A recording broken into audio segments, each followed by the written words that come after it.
Assalamualaikum warahmatullahi wabarakatuh.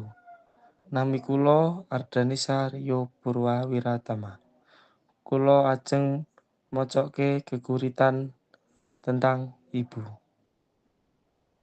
Ibu, tresno asih ibu. Ora ana kang bisa ngentekake kesabaran ibu kang kebak utuh. Ora bisa tak laleke.